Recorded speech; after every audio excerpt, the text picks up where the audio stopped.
Igbo mụrụ nze mụ ọzọ na m ekenekwa onye ọbụla na ofu ofu n'ọkwa icheoku nwa na nka obere nwa nduchie tụrụ ugo eziokwu n'izisi mmụ gbadube na ugocharata enwe n'ochuchu mana ọ na-abụ mbụ eziokwu ma mekwu ihe nnọkpụ ụlaba bụ ndị chi ekebekwa ma ọkpọ n'isi.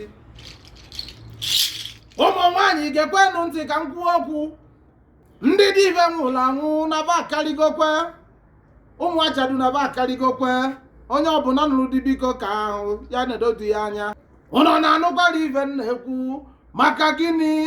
Ịma na eziokwu ọkwa awọ si na di atọka ụtọ ọkwụ ya ka o ji awụ anụ nke ihe ya kwọrọ ya n'azụ akparịrị onwe ya. Mana ana m agwa ụmụ nwaanyị be anyị pa biko onye na-akwadokwe elu onye esigbuo di ya ya ji ejụkwa ndị dibe nwụrụ anwụ ele ekwodoba na ọ na-awa atụrụ na-ata ifu mpụ na-ebu ụzọ jejuo ebini elu ekwodo ya ndobe anyị ọkwa nne onye ọbụla akpacharakwa anyị onye nụrụ di na-edo di ya anya onye nụrụ di na-edo di ya anya maka na didụkwa ụkọ onye nụrụ di na-edo di ya anya. Ụmụ nwaanyị biko nụ arịrịọ ka mụ na-arịọ ụmụ Igbo ka anyị biri ekene m onye ọbụla na ofu onye adịrịla anyị mma.